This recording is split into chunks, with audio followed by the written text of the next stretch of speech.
ఇది ఇంకోటి, ఇది మేం చెప్తున్నది కూడా కాదు కదా. నేను స్వయంగా ఒక మంత్రి గారి కుమార్తెనే స్పష్టంగా చెప్పారు. ఏమని చెప్తున్నారు?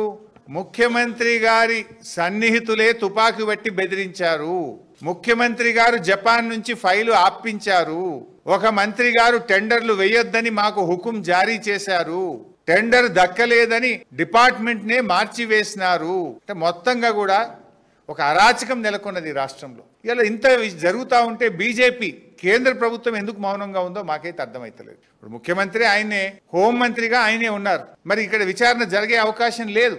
ముఖ్యమంత్రి తుపాకీ పంపిండని, ముఖ్యమంత్రి సన్నిహితులే తుపాకీ బట్టి బెదిరిస్తున్నారని, ముఖ్యమంత్రి గారే తన తమ్ముళ్ల కోసం ఫైళ్లు ఆపారని, సహచర మంత్రే టెండర్లు వేయొద్దని హుకుం జారీ చేశారని చెప్తుంటే దీని మీద విచారణ జరగాలి కదా.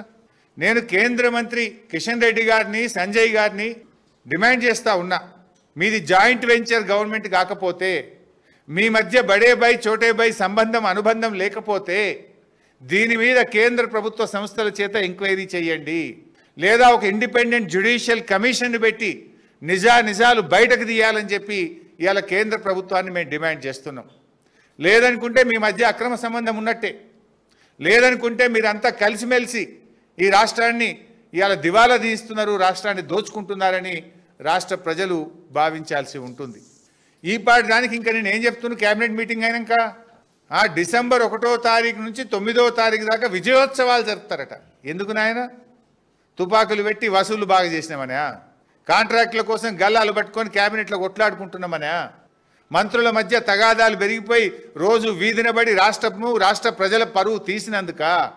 దేనికోసం విజయోత్సవాలు జరుపుతారు?